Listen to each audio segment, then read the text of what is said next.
Let's see here. Yeah, let's see. It does.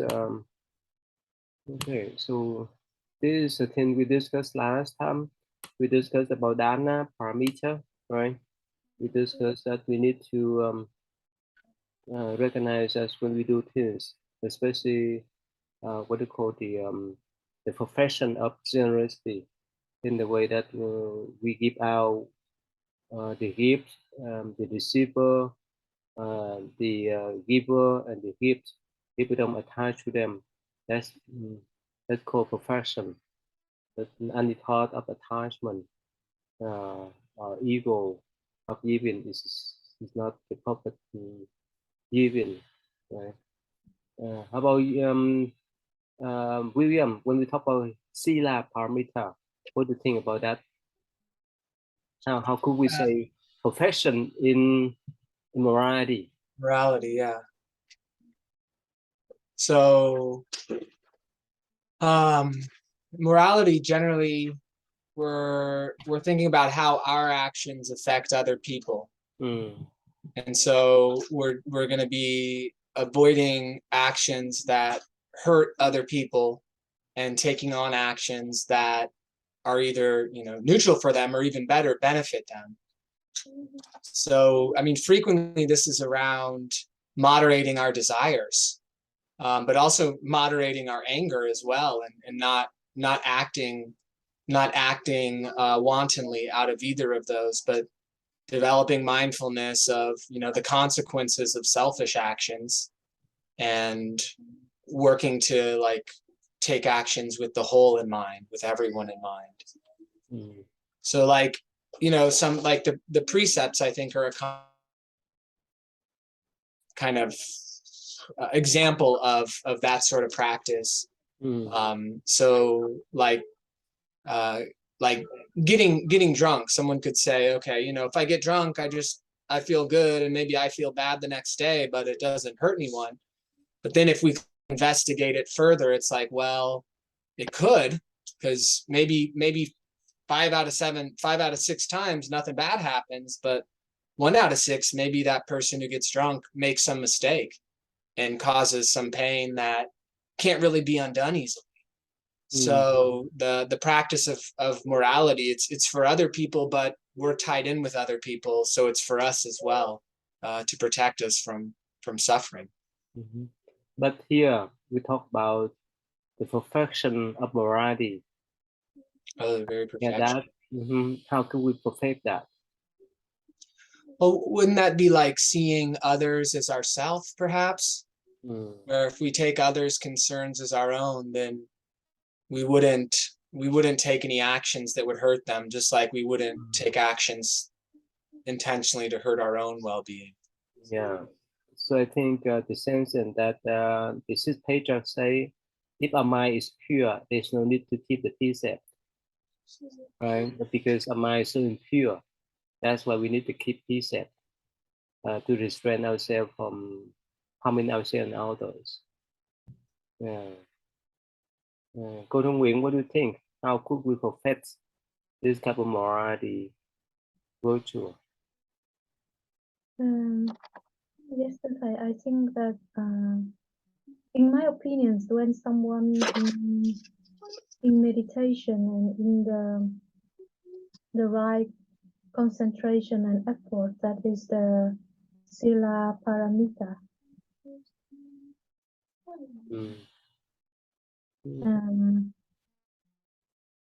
For example, one thing about Buddha, when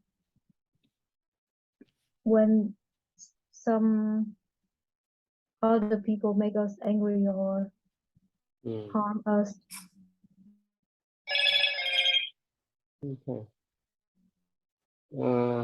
Tammy, you have an idea how could we perfect this kind of morality?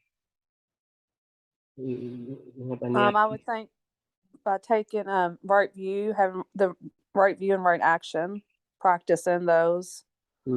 Nobody's gonna be perfect at first, but the more you can practice that and make it a habit.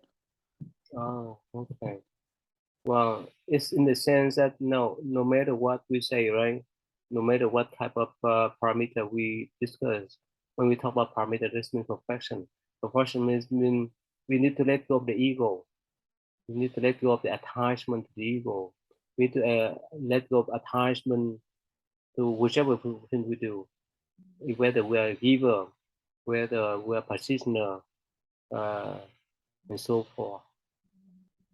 So, William, you got the point now, right? In the dana parameter, that means we let go of the ego, the attachment of the ego. That's why we don't attach to ourselves as a giver. And in the sila, what do you think? It works the same way. What do you think?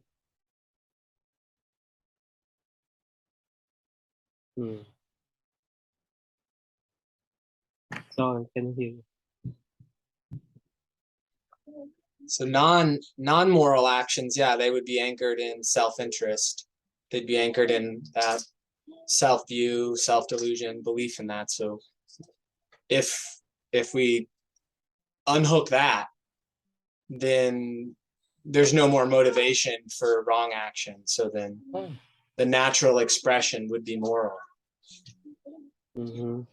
Yeah, so basically we keep peace, but we don't attachment.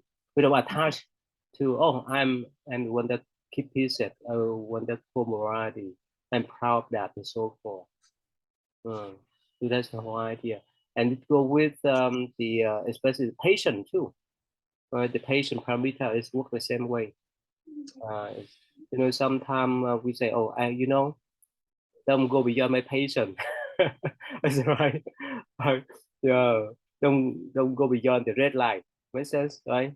Right. I have that enough patience. Otherwise, if someone go beyond that red light, I can handle that. Yeah, cô Thông Nguyễn work the same way, right? Sometimes, ultimately, we set up some type of red light, right? For our patient, right? Yeah, I think in practice it's very difficult to find. Yeah, definitely. That's the ideal one. Yeah, this is the ideal one. But of course, in practice, we still far behind of this ideal one. Yeah. Tammy, you remember the story in the Diamond Sutra? I think we talked about that, right? When the king approached to the cultivators, what type of practice he did? So he say, I practice the patient virtue. Tammy, you remember that story, right? Not right now. I don't remember that. No. William, you remember that in Diamond Sutra? Remember that story? I don't. No. Cô Thông Nguyễn, remember that or no? I think was that the king was hunting in the jungle, right? And then he cuts the yes. The hands, and then he cuts the legs off the helmets. Yeah, I think we discussed before, right, William? Right. But I think I missed that one. Oh, really? Yeah. Yeah, when the king chop up the cultivators, Oh, yes. Okay. Yes, we did. Yeah. Okay. Yeah, and the king asked whether he has anger or not. This cultivator said, no, I never have the type of anger because I practice the patient conduct. And the king say, how could you prove that? So the cultivator say, well, I made the vows. If I have that kind of pure patience, please my hand and feet come back to my body. Otherwise, we lost forever. So they did because of his pure patience, of his pure mind. Of course, no way, no way, right? That's what the ideal one. That's why he want to show us that he did that in the past. That's why he could become Buddha. But for us, we far behind. And it relates to the patient or the even the diligent too. So one more time, William, how could we do the practice diligently in the perfect way? It's the same in the same theme. Yeah, it seems like the self and self-interest is really the sticking point that gets in the way Yes. of all of these, because it's like, I don't feel like it right now. I feel tired, or I want to do this other thing, or I don't think this is fun. So preferences, yeah, they're all hooked into the idea of self. So Yeah, the problem is that when we're so excited, right, we do a lot. We do more, faster, all right, quicker, longer. But when we tire, sometimes we get bored, we stop. Right, so that's it's not consistent. That's inconsistent, and in that way, it's diligent. And dhyana too, it works the same way. That we practice, but we don't attach to anything. That we can progress to the perfect way. And prajna, that's the wisdom that we talk about that too. So these are the things. It's so important. Of course, they are so ideal one. Only the great Bodhisattva and Buddha could practice that, but not for us. But this ideal one we can follow. Yeah. All right. Okay. So we finished this part. Yeah. Cô Thanh Nguyễn, would you mind to read next, please? Yes, okay. At that time, that Buddha, wishing to attract and guide King Wonderful adornments, and because he thought with compassion of living beings, preached the Lotus Sutra. The king's two sons, Pure Storehouse and Pure Eye, went to where their mother was, pressed their palms and nails on their 10 fingers together, and said to her, "We beg our mother to go and visit the place where the Buddha Cloud Thunder Sounds Constellation King Flower Wisdom is. We too will attend him." Drawing near to the Buddha and offer alms and obeisance. Why? Because this Buddha is preaching the Lotus Sutra in the midst of all the multitude of heavenly and human beings, and it is right that we should listen and accept it.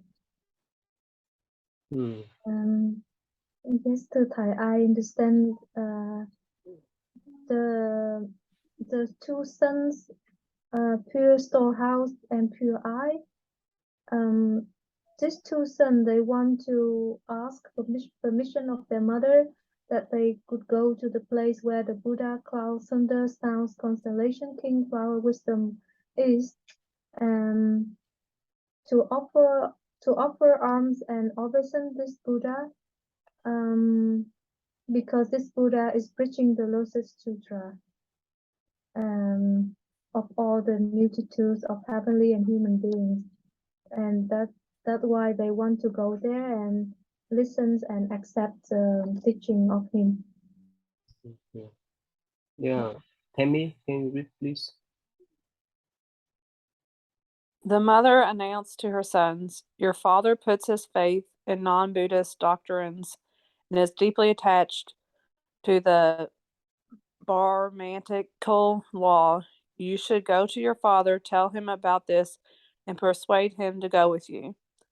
Pure Storehouse and Pure Eye pressed their palms and 10 fingernails together and said to their mother, "We are sons of the Dharma King, and yet we have been born into this family of heretical view." The mother said to her sons, "You are right to think with concern about your father. You should manifest some supernatural wonder for him. When he sees that, his mind will surely be cleansed and purified, and he will permit us to go to where the Buddha is." So their mother is telling her sons, Pure Storehouse and Pure Eyes, that their father does not believe in Buddhism, and she's trying to get them to use supernatural abilities to help purify him and get them to allow him to go and learn from Buddha.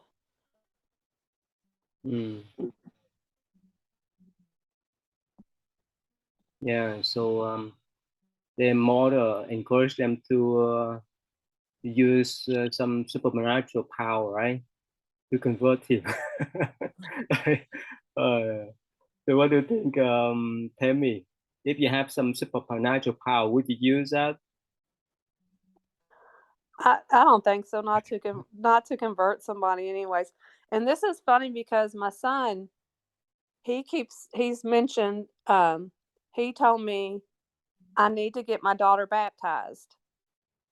So, and he brings this up every now and then because he went to a Presbyterian preschool like years ago, like 3 or 4 years ago. He went to this preschool, and they said something, and he came home and he was all concerned that his sister hadn't been baptized. And so every now and then he brings this up. And I was trying to explain. I was trying to explain religion to him a while ago, and I'm like, okay. And he's like, well, what's religion?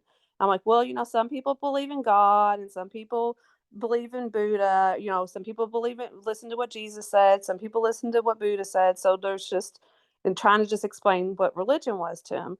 And so the other day he came up to me again, and he's like, Hannah's not been baptized. She needs to be baptized. And I told him, like, David, I can't go to a church and baptize her. Even when I baptized you, I didn't like what I was doing, because you have to say, that I'm going to raise this child in this faith. And, and and even when I did it for her, I just did it because that's what my family did. And he was 1 year, it was just kind of following along at the time.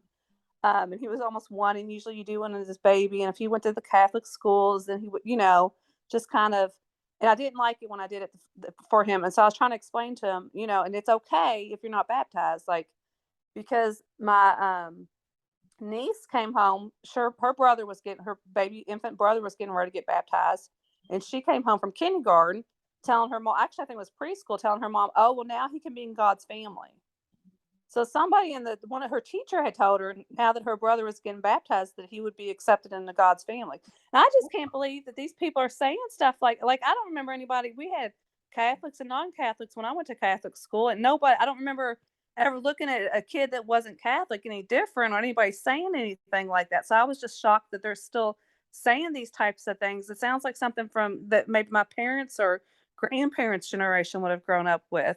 But so I was trying to explain to David, that I'm not going to baptize Hannah. And plus, Hannah is Buddhist anyways. I'm like, she's my Buddha baby. Like, they just, Jesus David came out talking about Jesus and Mary and Joseph, and Hannah's all, sitting down to meditate. So, I think they already come with kind of what they're familiar with. And so the other day he told me, he's told me a couple times that he doesn't have a religion. And so this time, the other day, he told me, he said, I don't pray to God. I don't pray to Buddha. I don't pray to Jesus. I have my imagination. I'm like, okay, Wow. well, there you go, buddy. That's all you need right now. Wow. So you think he has some influence from his friends at school, or it came from his own thought, his own mind? Oh, this is all from his own mind. Now, that she needs to get baptized came from something I think that was said to him years ago. Oh, okay. But as far as that's the rest of it, I think he's just come up with. Wow. So probably in his past, he really immersed in Christianity, huh? I think so. Yeah. Yeah. So William, your daughter, she has this kind of problem, or she has this type of insight in any way? About like baptism? Or anything, especially spiritual life? No, I mean, she likes eating meat, and she has a little bit of like, a little bit of qualms around that, how much she likes meat versus she kind of understands that, that these are animals. And yeah, right? Right. You have a little bit of a struggle with that, but you still eat meat. I'd say that's really that's her only thing. Lisa is Christian, but not like heavily so. So like Lisa generally, she hasn't gone to church since I've known her, but still feels, has a relationship with God, feels like. And so she shares that with Samaya. And so Samaya has like an acceptance and openness to the idea of God and Jesus. And so it's kind of all good. I kind of share with her from the Buddhist cosmology perspective of like not, not denying the existence of God, but it really it really fits into the Buddhist cosmology, just a slightly different view than what's within Christianity. So I think it's, I think she's pretty good. Yeah, everyone has different mentality. Everyone carry on different consciousness, right? I go to Nguyễn, your sister too, right? So, but somehow she got back to meditation now, right? Yes, okay. I think because when she was kids, she was a really difficult child of my parents. So I think because my grandfather or something, father of my father was Christian, but his wife, so mother of my father, was Buddhist. And when my younger sister was a child, my father brought her to the church, stay there, study for 2 years. And therefore, when she studied abroad in the Netherlands, she got baptized again with Mormon church. And now she lives in Sweden. Somehow she feels that country is really her country. But now she go back to learn about Buddhism, and she asked me to help her with more understanding. Yeah, even she like to build a Buddhist temple in Netherlands. Is that in Sweden, right? Yeah, she also asked me this That's good. summer, like, oh, you should go here and build up a temple here with me because there is no Buddhism temple in this country. She was Wow. searching for a temple where she can come and pray to the Buddha, but there was no. Yeah. Okay. Yeah, that's why whichever information we put in our mind, right, in our consciousness, carry on. Yeah, and it may add more, I subtract less, but still carry on. I think what we experience that in daily life we confront with people very individualistic people, so it's very hard to put in practice about Buddhism teaching with this Western way of looking. So both for me and my younger sister is really challenged to keep practice Buddhism in the West. So we really need to contact each other at least 2 times a week to motivate each other to tell our story together and see what we can do or react in Buddhism way of thinking. Yeah, it's like the trees. You have to put water, fertilize, and so forth. In order for the tree to grow. If you don't have any waters, any fertilize, and so forth, it died out by itself. Yeah. Yeah. Yeah. Okay. So nothing strange for you, right? Tell me when your son say that, and yeah, it's up to him. In the future, he may be a Christian pastor. That's his choice, right? I know. I'm scared. I'm afraid that's probably what's going to happen. Oh, but really? He even when I first tried explaining religion to him, he said he understands reincarnation. Like he's totally accepting of reincarnation. There's no doubt in any of our minds. Since I had my kids and he started talking, I'm like, well, okay. But when I explained religions to him, he said, "Oh, well, where I come from, there are no religions."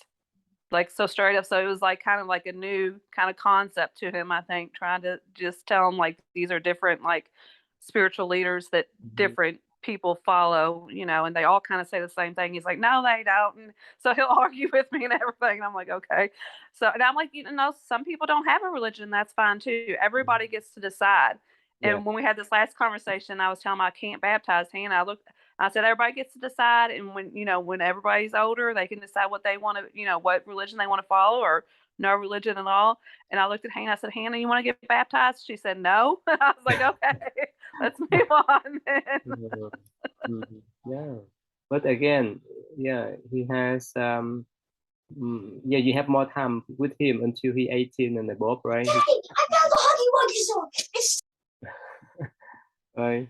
So you have times, right? You have time to share with him until he mature to decide for himself. Yeah, and I think it's just some of the Buddhism concepts because karma, he gets mad about karma. He's like, I don't like karma. And so I think just like some of like explaining things to him, he's kind of gets like, anxious about it because he knows karma is a real thing and it's going to come back to him. I'm like, don't hit your sister. And so I think he's just kind of, he's being a kid. So we'll see how it turns out. But he's definitely going to, I think, be some kind of, spiritual leader somewhere. We'll see. Yeah. Okay. Again, in Buddhism, we respect everyone right, right? We don't want to force, no matter who they are, whether they're young or old, right? So that with that respect, we allow them to grow freely as up to them. Because if we force them, it won't be healthy and beneficial for everyone. Mm. Okay, yeah. So, William, please. The two sons, being concerned about their father, leaped up into the air to the height of 7 tala trees, and there performed various types of supernatural wonders, walking, standing there, making water come out of the upper parts of their bodies, making fire come out of the lower parts of their bodies, making water come out of the lower parts of their bodies, making fire come out of the upper part of their bodies, manifesting huge bodies that filled the sky, and then making themselves small again. After becoming small, making themselves big again, disappearing in the midst of the sky, and then suddenly appearing on the ground, sinking into the ground as though it were water, walking on the water as though it were land. They manifested these various types of supernatural wonders in order to cause the mind of their royal father to become pure and to make him believe and understand. Mm.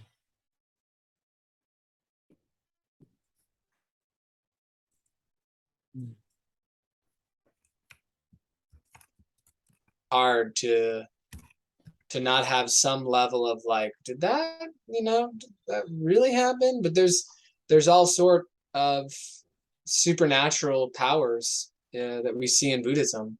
So can't say it's impossible. Mm. So here, did they use supernatural to convince their fathers, right? Is that the scam too? What do you think? The scam to bring people in, or what do you think? Is that the experience mean? Yeah, I would tend to think it would be expedient means because it's in accordance with what is appropriate. Like they're not trying to harm their father. They're not trying to get something just for themselves. Like their intention is pure. So that's, I would say, would be the right use of demonstrating supernatural powers would be to help guide someone towards the right way. Hmm. How about, let's say, in most of the position, let's say people help them at the beginning, but later on they tried little bit to convert them. Is that their experience mean too? Or what do you think? Oh yeah, like it's very common for like homeless shelters. Mm-hmm. It's for Christian, it's a big way, or for meals, like they have to take part in a prayer before a meal or something. Mm. Yeah, it is interesting because the person receiving is not necessarily sincere. Mm-hmm. They may be doing it transactionally. And so it seems that maybe the level of wisdom behind that sort of action is a lower level of wisdom. It's sort of thinking like, okay, I just need to get the person to do this. They don't have to mean it. They don't have to be freely choosing it. I just need to get them to do this thing, and that's going to benefit them. But at a higher level of wisdom, we can see that, well, if they're only doing it just to be able to eat, well, it's not sincere. It would be better if they were given to freely without any exchange, without having to take some sort of prayer or whatever. And then when they felt naturally inclined to or inspired to participate in some sort of practice or to learn about something out of like a natural gratitude that arises, I think that approach has more wisdom. A few years ago, I went to a shelters in New Jersey. That shelter is nearby our center in New Jersey, and they had the programs and even the rules. Whoever stay in or whoever are accepted into the shelters need to follow the rules that they have to pray at least twice per day in the morning and in the evening. Otherwise, they would not be accepted. So, what do you think? Is that the news or the scam? What do you think? Yeah, I think it one it's like unenforceable. So someone like to say someone has to pray twice a day. What are they gonna do? They're gonna like stand over everybody's shoulder twice a day and watch them while they're. So I think one, it's unenforceable, and if the person praying is not doing it out of their own natural choice, but they're doing it in order to get something, it's not going to be as beneficial from them. I think it's like if we have a flower, or a plant that's going that could create a flower, well, we create the appropriate circumstances for that flower to appear and to blossom. And when it's a bud, we don't try to force it open. We wait and we're patient. So I think that generosity can inspire someone to a positive change, receiving generosity. But if there's some sort of quid pro quo, in order to receive this generosity, you have to do that. It kind of, I think in the receiver's mind, it like muddies the waters. There's not going to be as much gratitude because it feels more like an exchange. Actually, they don't do by themselves. They gather in the hall to do together. And let's say if you train a horse or a cow or any kind of animals, when you tie them at one horse, right? And for a while, let's say you tie them down around that horse for let's say a few months. Actually, the peacock too, we keep in the cage for a year. And after that, we let it out, and it still fly around our temple. So my point is that people get used of that kind of habitual pattern for praying in the morning, even the group, and it eventually become that part of life, their spiritual part of life, automatically, without much awareness of that, because they were in that kind of situation. They need the shelter, and they follow that rules that govern that shelters, whoever live in that shelter, and eventually become one of their part. Yeah, I mean, I can see the benefit for that. There'd be a group of people who wouldn't be bothered by it and who would stay, and I could see that benefiting them. And there'd probably be some people who just wouldn't be up for it too. They'd probably be like, hey, and if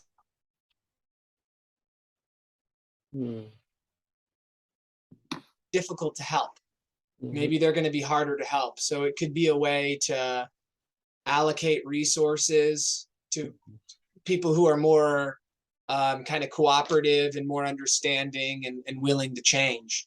I know I have someone in my life who's had mental health problems.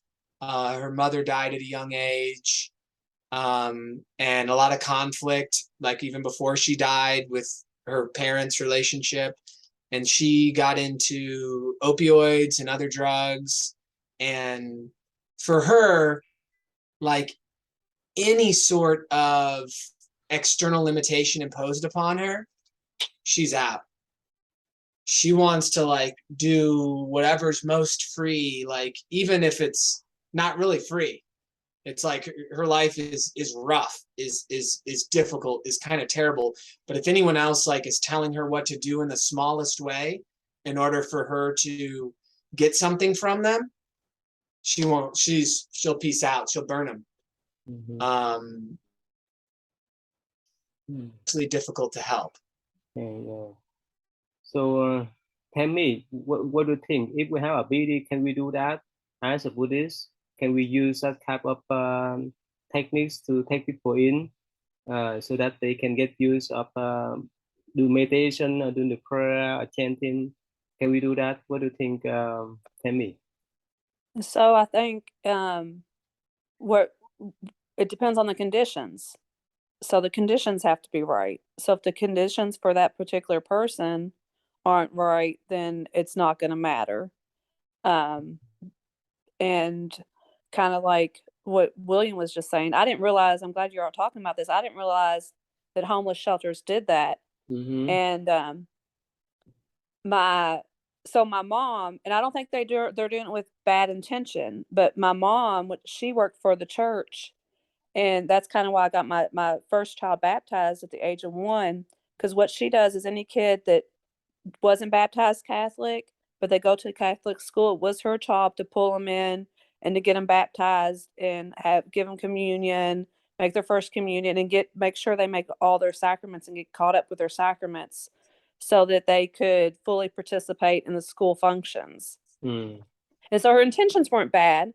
And that's how she got me to get Dave baptized. Well, that way he can be fully a part of, if he goes to Catholic school, which I didn't think I was going to send him to one anyways, then he can fully participate. And her sister, my aunt, she's really big in the community, and her youngest daughter has worked at a St. John's homeless shelter here in town for years. She's a director at St. John's homeless shelter. So that makes sense that they would do that they would lead them in prayer. I didn't know that they did that, but I can completely see that. But I don't think it works. Like you might build habits with somebody, but with people in their conditions, I can't imagine that it's going to really have any long lasting true benefit to them. At my children's school, it's non-denominational, and there's kids from all over the world there, all different kinds of religions. So they talk about different places and different religions, but there's no religion taught there. And before they eat, they have a saying of gratitude. And that's really nice because it's just, I'm thankful for my friends around me. I'm thankful for the food before me. I'm thankful for the love among us. I'm thankful. You may eat. So it's, but that builds up that habit of just being thankful. So I think those are good habits, but without adding the prayer to it.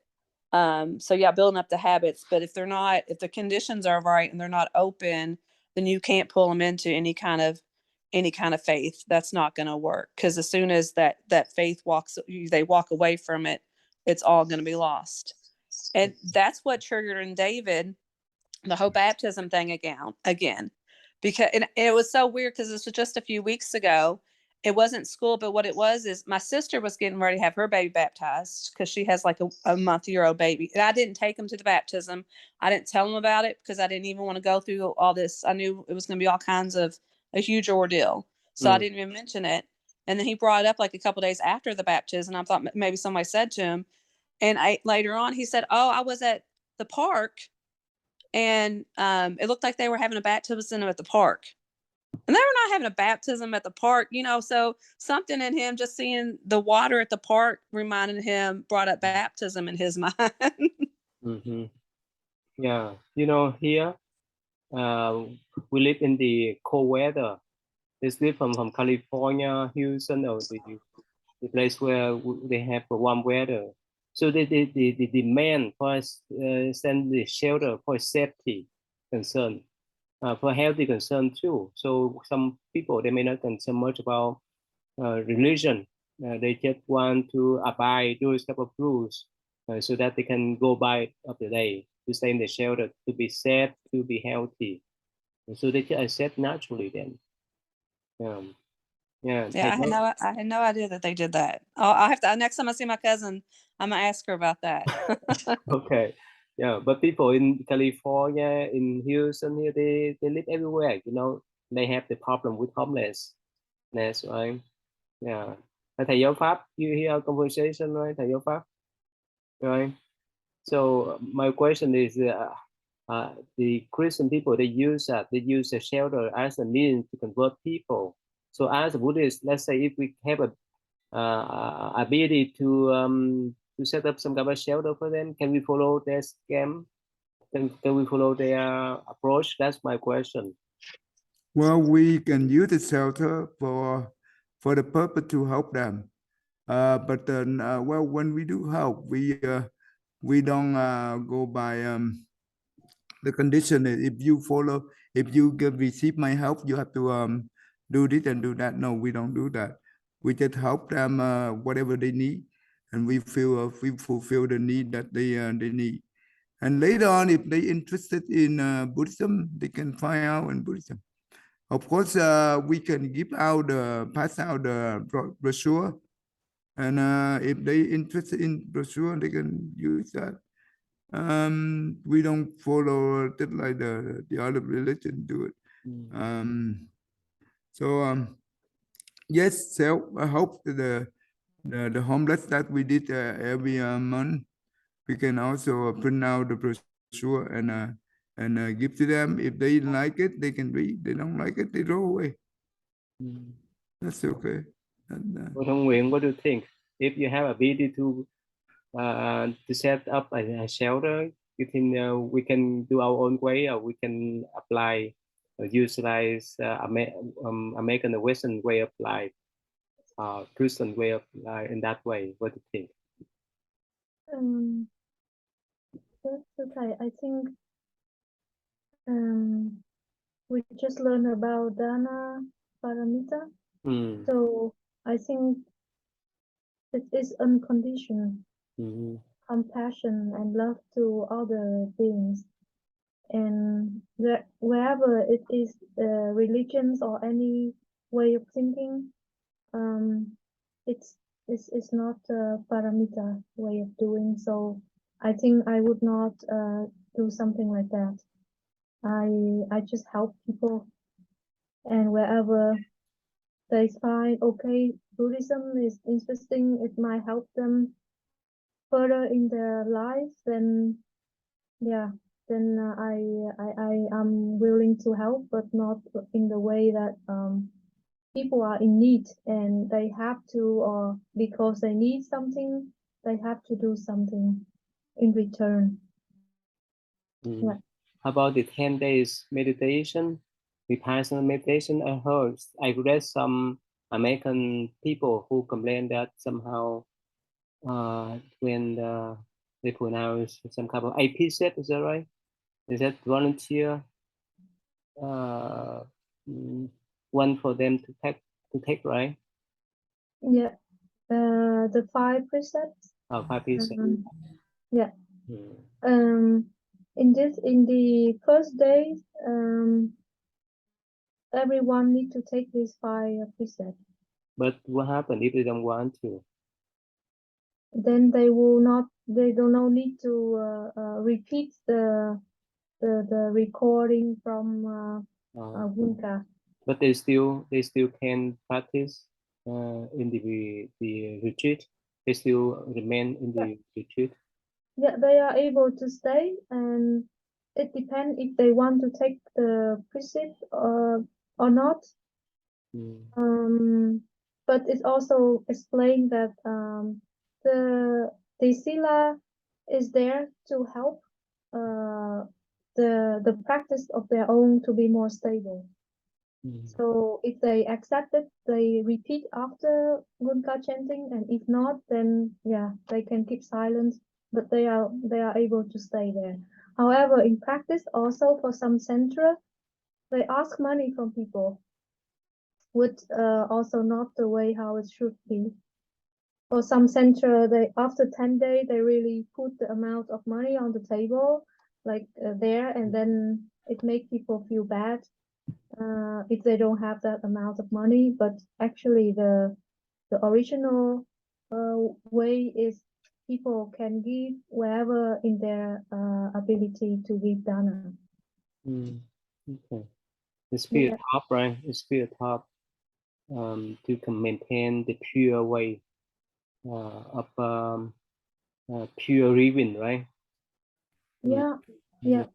I think for all central in Belgium, like it is already more than 20 years.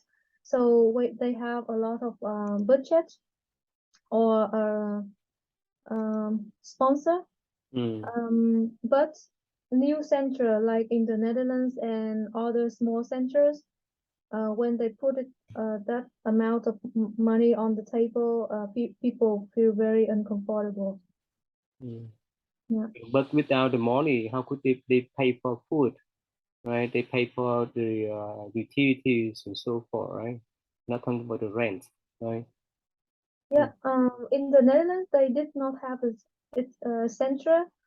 From this year, they have one, but before they used to rent it, and most of the time the finance support come from big center like in from India or the US or other country, Belgium. Yeah. Yeah. All right. So let's move on then. Yes. Cô Thông Nguyễn, can read next, please. Yes, okay.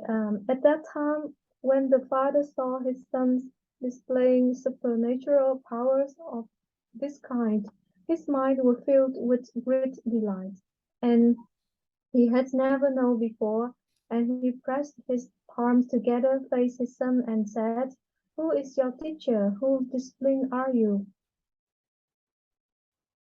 The two sons replied, "Great King, the Buddha Cloud Thunder Sounds Constellation King Flower Wisdom is at present sitting in the Dharma seat under the seven jewel Bodhi tree, and amid the multitudes of heavenly and human beings of all the world, is broadly expounding the Lotus Sutra. This is our teacher, and we are his disciples." Yes, thưa thầy. So after these two sons show their father about their supernatural powers, their father feel very delight, and he would like to know who teach his sons. And these two sons replied that the Buddha Cloud Thunder Sounds Constellation King Flower Wisdom is their teacher, and he's now under the Bodhi tree to teach the heavenly and human beings of all the world about the Lotus Sutra. Yeah. We discussed about why the Buddha seat is so beautiful, right? Seven jewel Bodhi tree, right? But the life of monk should be simple, right? In the story of our historical Buddha, second Buddha, he encouraged monks to live under the trees, to sleep under the tree, one tree per night, and to eat one meal a day. But in this Mahayana Sutra, it's so flourished, right? That the Buddha sits made by seven jewel Bodhi tree. It's total opposites, like Cô Thông Nguyễn we discussed before, right? Yes, okay. You know why? Why now? Why is that? Why they describe it this way? In the beautiful way, in the luxury way. Why is that? I think to represent the super the super power of the Buddha, and also the wisdom that's with him. Yeah, William, we talked about this before, right? Right. Especially in Theravada tradition, especially if we read the story of the Buddha, so historical Buddha, right? He always encouraged his monk and even his lifestyle too. It's so simple, down to earth. But in Mahayana Sutra, it's the Bodhisattva wear all kind of beautiful clothes, have all kind of luxury, sit and so forth. You know the story, the meaning behind, right? Sorry, can hear you. I'm not completely confident I know the totality of it. I mean, I know that the different precious substances are symbolic of virtues, and it makes sense that if anyone is deserving of these substances, that the Buddha is. Um, and that maybe in different ages there were higher levels of blessings, and so that it might be more appropriate for the Buddha to sit under a 7-jeweled Bodhi tree, because in that sort of world, you think, like in our world, if there was a 7-jeweled tree, it would very quickly have no more jewels.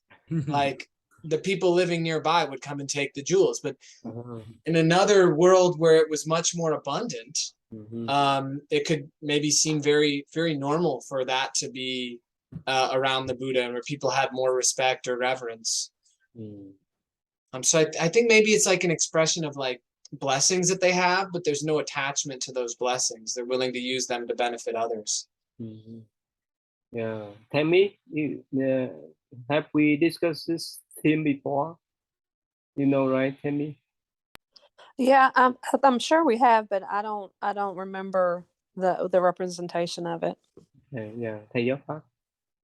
I think it's the difference between the Theravada and the Mahayana is the body mind, right?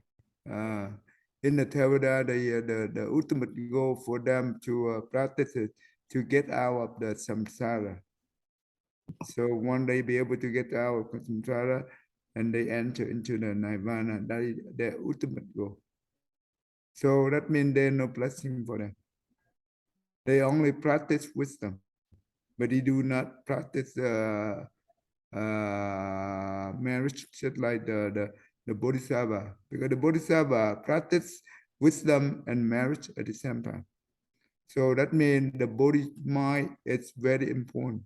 That's why in Mahayana we encourage others to resolve the body mind, to generate the body mind in a way that the body mind, nothing else, it's just the motivation of practice to benefit the living being. The motivation comes from where? The love and kindness and compassion. That's what the body mind is.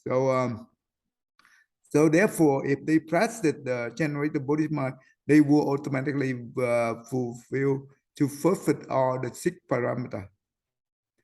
That also represent that they will fulfill both wisdom and marriage. And that's why you see the Bodhisattva and the Buddha, their body decorate due to their blessing. Not because they use the money to buy, no. Those blessings come from within them, not come from outside. No one can, I don't think it's, even though the Bodhisattva make an offering to offer to the Buddha don't need those things because he already have it. But the Buddha only accept their sincerity. That's the only thing that the whole purpose. So the body mind is important. That make the difference right there.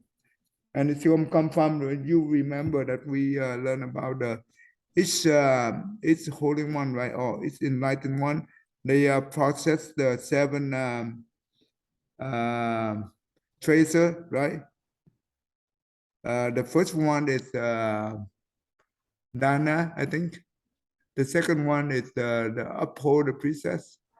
The third one is the inner Sam. The fourth one is the Sam before order. The sixth one is the fifth one or sixth one is the one who have the base knowledge, right? The base knowledge about the Dharma. The last one is the wisdom. Okay. Yeah, so this more the meaning, right? Meaning of the virtual, then the actual 7 type of jewel, right? And also depend upon the state of mind, right? So I think I mentioned this story before. So Ananda one day he said that Buddha, why didn't you appear in the Buddha wood, the pure land, the Buddha pure land, instead of here? Here is impure. Why do you need to appear in this impure land? So the Buddha touched his finger down to the ground, and all the ground become gold. So that means that in front of them, the ground become golden ground. So the Buddha say that here everything is, for me is pure, everything is gold. So that's a state of mind. When we have a pure state of mind, everything is beautiful. Whether it's the flower, right? Whether it's this is the leaves, anything that with nature, we have. If we have the pure mind, everything is so beautiful. Everything is so precious. So even in this kind of method, even the Super Buddha, because he sit on that sit to attain enlightenment. That's why this concept are seven jewel that thầy Giáo Pháp mentioned, and also his mind is so pure that his sit is so valuable, right? It makes sense now, William, right? You get the whole spectrum of idea now, right? I think they another story related to this is one time Ananda also asked the Buddha, you appear in this world is so small, how you be able to do your Buddhist work, right? Compared to the Buddha from all 10 directions, they be able to do all the Buddhist work.